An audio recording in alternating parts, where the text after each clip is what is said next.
Nous sommes mercredi 18 février 2026, premier jour du mois béni du Ramadan. Fidèles téléspectateurs de Chérif la télévision, bonsoir. Bienvenue dans votre édition d'information. Voici la une de l'actualité. Le directeur général de Sémé Agroalimentaire était à la tête d'une délégation qui a été reçue par la famille chérifienne. Elle était allée rencontrer le guide spirituel des Ansar, Assed Chérif Ousmane Madani Aïdara, en vue de lui remettre une importante quantité de canettes de boissons à l'effigie de celui-ci. Les détails de ces commentaires avec Abdul Karim Sako.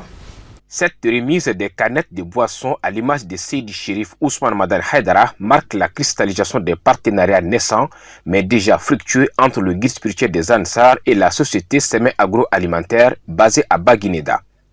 La réception du lot a été faite par Aliou Badra Haïdara au nom de son père et à celui de la famille chérifienne. Plusieurs palettes de jus d'Akan et d'Ambé, toutes deux à l'effigie de Seydi Chérif Ousmane Madani Haïdara, ont été reçues par Aliou Badra Haïdara de la part de la société Sémé Agroalimentaire. Un geste de reconnaissance à l'endroit de celui qui a accepté volontiers que ces nouveaux produits de Sémé Agroalimentaire portent son image.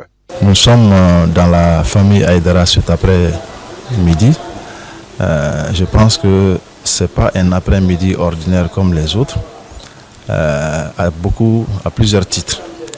On avait promis à M.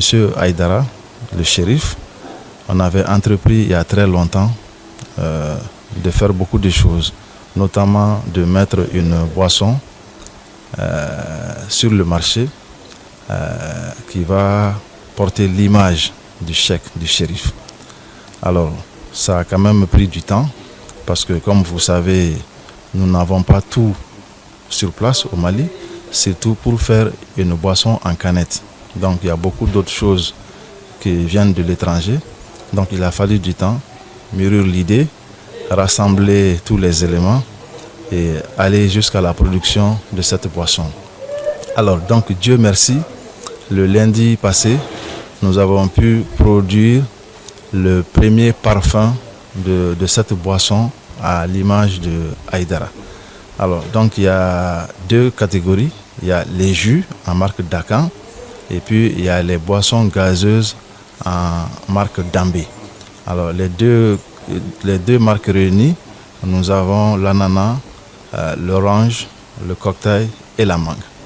Alors, Dieu merci, nous avons pu achever une première étape de production qui a été quand même confirmée par votre équipe qui est passée chez nous. Maintenant, après l'étape de fabrication, nous allons entamer l'étape de vente. Alors, donc, nous nous sommes dit que quand quelqu'un accepte que vous travaillez ensemble de cette manière, vraiment qui est une première au Mali, nous ne pouvons pas nous permettre de mettre ce produit sur le marché sans autant venir encore remercier la personne qui nous a autorisé à faire ça et sans autant venir lui demander que nous allons mettre sur le marché et sans autant venir lui remettre une quantité pour lui demander dans notre coutume que nous avons besoin de ces bénédictions, que nous avons besoin, entre guillemets, de son autorisation, que nous allons mettre le produit sur le marché. Le fils du guide spirituel des Ansar, Seydi Aliou Badra Haïdara, a à son tour remercié les responsables de l'entreprise Sémé Agroalimentaire pour leur marque de considération et d'amour pour son père Seydi Chérif Ousmane Madani Haïdara. Il a formulé des vœux de succès et de prospérité pour la société Sémé Agroalimentaire qui propose ainsi à sa clientèle cette nouvelle boisson à l'effigie de Seydi Chérif Ousmane Madani Haïdara. La sous-section des Ansar de Kamila a rendu une visite au président du Haut Conseil islamique du Mali, du groupement des leaders spirituels musulmans et guide spirituel des Ansar, Seydi Chérif Ousmane Madani Aïdara, lui faire des bénédictions et solliciter de ses sages conseils et bénédictions étaient entre autres les points saillants de cette visite devenue une tradition pour la circonstance. Ils ont été reçus par Chérif Badra Aliou Ousmane Aïdara, fils du guide spirituel des Ansar. Le commentaire de Samaïra Sanougou. Cette délégation est composée des militants Ansar de la sous-section de Kamila. La délégation conduite par les responsables est venue rendre visite au président du Haut Conseil islamique, du groupement des leaders spirituels musulmans du Mali et guide spirituel de Ansar, à Seydi Chérif Ousmane Madan Haïdara, venir lui témoigner de leur affection par la formulation des bénédictions, tout en sollicitant de ses sages conseils, sont les mobiles réels de cette rencontre. Notre visite à la famille chérifienne ce soir-là, c'est pour venir saluer toute la famille chérifienne. Vraiment, c'est notre guide et c'est lui qui a fait beaucoup pour nous. Vraiment, on ne paye rien et c'est Dieu qui les récompense. Vraiment, on a été très satisfaites. On a été vraiment satisfaites. Et les fils de notre guide là, c'est comme c'est lui-même. On n'a pas vu le guide en personne, mais on a vu son fils. Vraiment, nous sommes tellement satisfaits. Selon les visiteurs, c'est un sentiment de joie et de satisfaction qui les anime suite à cette rencontre avec le fils du guide spirituel de Ansar. Pour concrétiser leur affection, les visiteurs n'ont pas venu les mains vides. Ils ont ainsi offert des légumes et fruits à la famille chérifienne. L'instant a été propice pour eux de tenir des propos de reconnaissance et d'encouragement à l'égard du guide spirituel de Ansar, à Seydi Chérif Ousmane Madan Haïdara, qui œuvre au quotidien pour le grand bonheur et le bien-être de l'humanité toute entière. L'appel que je lance à toutes les femmes de Kamila ou bien à toutes de notre sous-section, à toutes les femmes de notre sous-section est que nous prenons du sérieux notre serment. Vraiment que chacun fait ce que notre guide nous a dit. Et que j'ai fait des doigts à toute la famille chérifienne, que Dieu leur donne une longue vie dans la santé, dans le bonheur, dans le succès. Et puis ainsi que tous les musulmans du monde. Pour sa part, Seydi Badr Ali Ousmane Haïdara, fils du guide spirituel de Ansar, s'est dit comblé de joie et de satisfaction suite à cette visite de grande portée humanitaire et spirituelle. Les travaux de la rencontre se sont déroulés dans un cadre d'échange fructueux, ponctué par des précieux conseils et saintes bénédictions de Seydi Badr Ali Ousmane Haïdara. La prestation des 6 serments de Bayatul Islamia a mis fin à la rencontre. Action humanitaire, cérémonie de remise de dons de vivres au sous-préfet de la commune rurale de Kalabankoro pour les populations de Kabala et Tchembani par l'entreprise MK Service.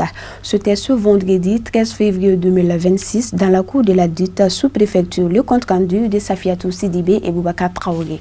C'est dans le cadre du mois béni du Ramadan que la sous-préfecture de Kalabankoro a procédé à cette remise de dons de vivres à la population de Kabala et Tchembani, offert par l'entreprise MK. Il s'agit notamment de 25 tonnes de riz, 25 tonnes de sucre, 500 bidons d'huile et 500 paquets de packs alimentaires pour une valeur de 30 millions de francs CFA. Cette donation est une action de solidarité en faveur des personnes nécessiteuses, surtout ceux qui ont peu de moyens pour survivre.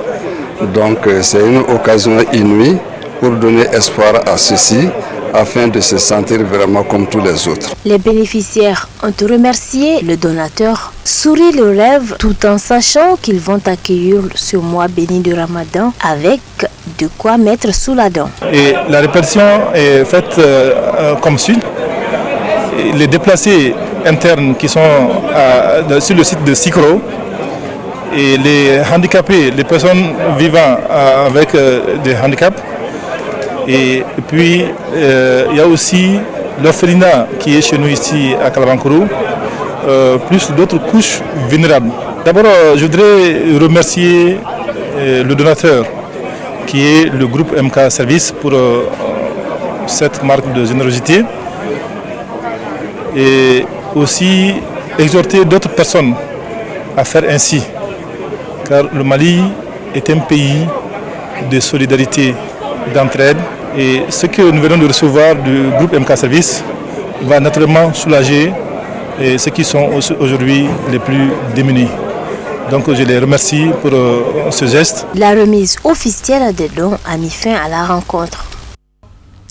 Nous poursuivons cette édition avec l'Union des ONG engagées pour le développement du Mali qui vient de décorer Mamadou Mfa Kouyaté président du conseil local de la société civile de Kéniéba. Cette cérémonie de remise de reconnaissance en l'honneur de Mamadou Mfa Kouyaté a eu lieu ce dimanche 15 février 2026 au carrefour des jeunes de Kéniéba, regroupant les chefs coutumiers, les recrutrades, les autorités administratives et la jeunesse locale. Les détails avec nos envoyés spéciaux Tenania Traoré et Ibrahim Koulibaly. Cette cérémonie de remise des distinctions organisée par l'Union des jeunes engagés pour le développement du Mali, dirigée par M. Sékou Traoré, est une association apolitique créée en 2022. Elle vise à récompenser le mérite de cet homme ayant donné le meilleur de lui-même pour le bonheur de la population de Kéniéba. On a décoré Mamadou Mfa Kouyaté parce qu'il travaillait pour la jeunesse, il travaille pour le développement de la commune. Demander aux filles du Mali, l'enfant du Mali, c'est-à-dire être comme Mamadou Mfa Kouyaté. Un réel motif de fierté pour l'heureux récipiendaire qui, après avoir reçu des tableaux de reconnaissance et d'honneur, un trophée et une médaille pour son travail acharné, fut consacré ambassadeur de la paix. Monsieur le Président, nous vous célébrons aujourd'hui. Vous avez été là pour Kéniéba. Vous êtes quelqu'un qui ne se priverait pas de ses moyens, qui ne se priverait pas de son temps pour se consacrer aux autres. Vous avez démontré plusieurs preuves au niveau de l'administration locale de Kéniéba. Vous êtes un partenaire privilégié. Si les bonnes actions sont appréciées de tous, des témoignages sur les actions de développement à l'égard du récipiendaire par les chefs de village, les membres du RECOTRAD, les autorités administratives et d'autres associations du cercle attestent cette cérémonie. Vous avez décanté beaucoup de conflits. Vous avez éteint beaucoup de malentendus. C'est pourquoi nous avons tenu à être présents pour vous témoigner notre reconnaissance. Monsieur le Président de l'Union des jeunes engagés pour le développement du Mali, nous vous remercions pour le choix porté sur notre concitoyen Mamadou Mfa Kouyaté. Notre organisation est un baromètre d'évaluation des personnalités qui s'engagent pour la construction du Mali. Votre choix n'est pas fortuit.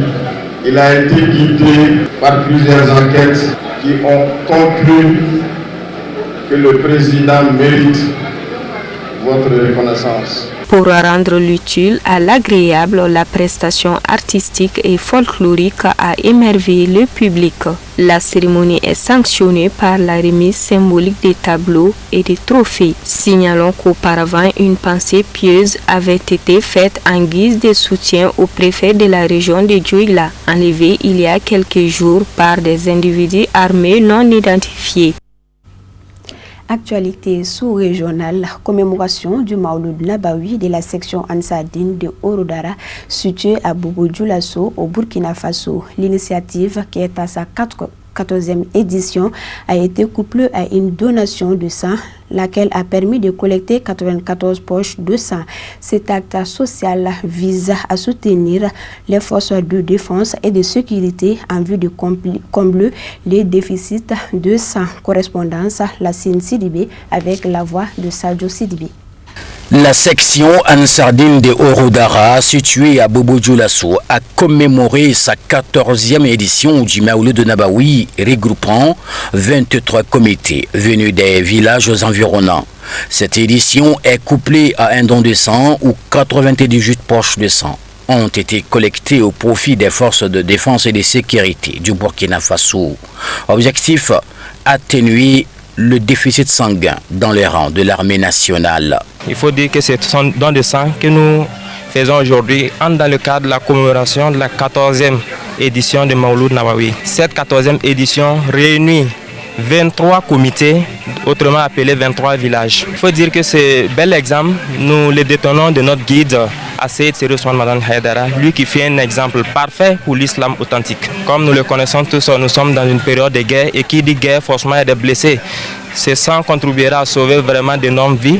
Et en plus de ça aussi, c'est un lien fraternel que ça fortifie forcément et dans l'association, entre les membres et dans la société également. Alhamdulillah, nous sommes parfaitement satisfaits, plus que satisfaits même j'allais dire.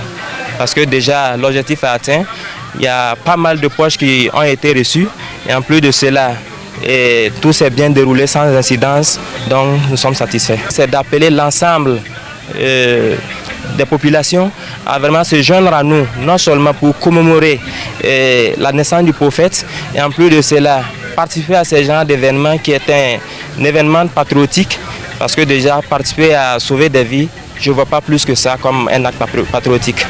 Cet acte hautement humanitaire est apprécié à sa juste valeur par les responsables de la promotion du don de sang de Bobo Dioulasso. Occasion pour eux de remercier également les Ansars pour avoir initié cette journée de don de sang. Ce matin, nous avons répondu à une invitation de nos frères Ansars de Orodara qui ont bien voulu, à l'occasion donc du début du mois de jeûne, offrir des poches de sang, ce qui servirait à sauver de multiples vies. Voilà, parce que nous vivons une particularité cette année, à savoir donc la coïncidence aussi bien du mois de jeûne que du carême chez nos frères chrétiens. Alors pendant cette période, il va sans dire que beaucoup ne seront pas très actifs au don de sang. Et paradoxalement, pendant la période, c'est pas évident que nous comptions moins de malades sous prétexte que c'est le mois de jeûne et donc il n'y a pas de sang. Alors donc je pense que c'est une vision qu'il faut saluer de la part donc de nos frères Ansars. Voilà. Et aujourd'hui en venant, l'objectif fixé par les frères Ansars était de 80 poches. Mais à l'heure où nous parlons, nous sommes à 98 poches collectées. Et donc plus de 100%. Et pour cela, nous leur témoignons notre gratitude vraiment pour l'initiative et pour la mobilisation qui a permis donc d'engranger ces poches de sang.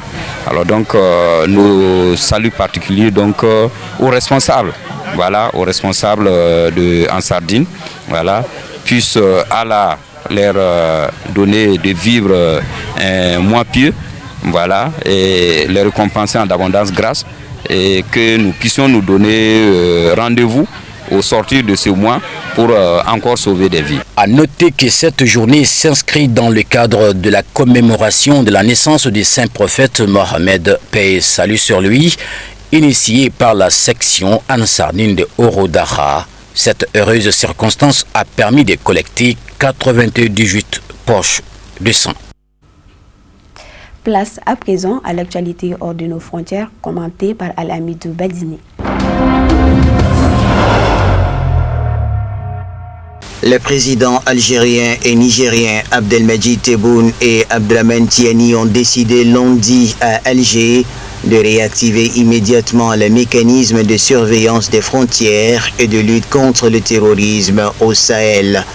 Les deux présidents ont décidé de maintenir les relations diplomatiques au plus haut niveau. Ils ont convenu de redynamiser le mécanisme de coopération bilatérale et de tenir la réunion de la haute commission mixte algéro-nigérienne à Niamey avant la fin du premier semestre 2026, ainsi que d'organiser des consultations politiques et sectorielles régulières. Sur le plan socio-économique, les deux chefs d'État ont convenu d'accélérer la finalisation et l'adoption des accords en cours d'examen régissant la coopération entre les deux pays dans divers domaines. Dans ce sens, le communiqué a cité la recherche géologique et minière, les micro-entreprises et l'entrepreneuriat, les start-up, la poste et les télécommunications, la numérisation, la culture, la jeunesse et les sports, ainsi que la formation sous tous ses aspects.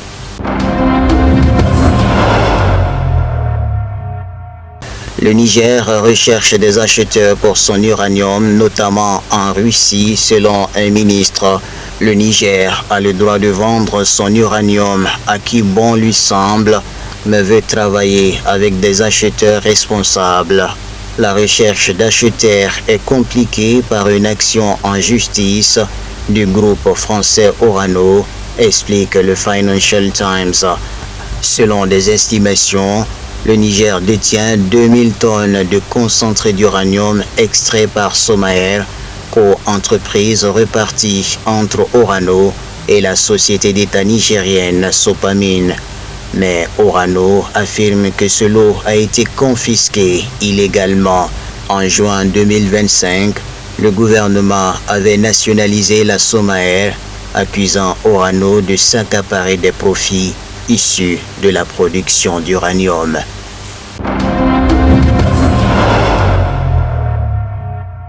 Le bilan de fin de mandat présidentiel de Macky Sall pourrait être utilisé contre lui. L'ex-président sénégalais lorgne le poste de secrétaire général des Nations Unies, une candidature qui ne fait pas l'unanimité en Afrique. Le premier défi qu'il lui faudrait relever, c'est une candidature unique autour de sa personne au niveau de l'Afrique, a déclaré un analyste sénégalais. Le deuxième handicap majeur pour lui, c'est son bilan de fin de mandat présidentiel qui a été marqué par des violences, par une crise politique avec son lot de morts, de blessés, de victimes, de répression du mouvement contestataire. Et ces éléments-là pourraient être utilisés par certains membres du Conseil de sécurité pour simplement bloquer sa candidature. On aurait pu penser que l'ancien dirigeant sénégalais avait toutes les chances de faire le plein de voix, ne serait-ce que dans son pays. Et certains dirigeants africains avaient déjà préparé le terrain en sensibilisant leurs homologues.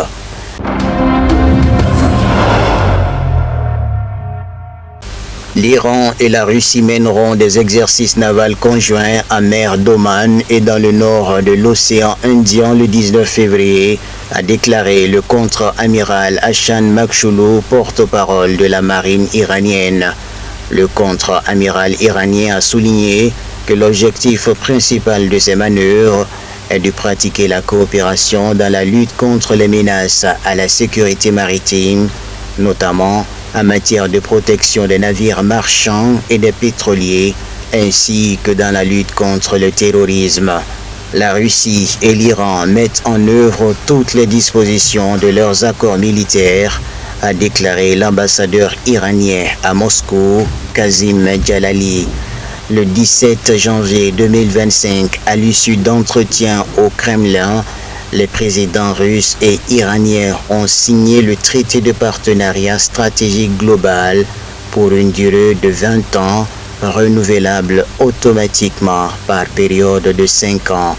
Cet accord couvre tous les domaines de la coopération bilatérale et ouvre de nouvelles perspectives de coopération dans divers secteurs, notamment la défense, la lutte contre le terrorisme, l'énergie, la finance, les transports, l'industrie, l'agriculture, la culture, la science et la technologie.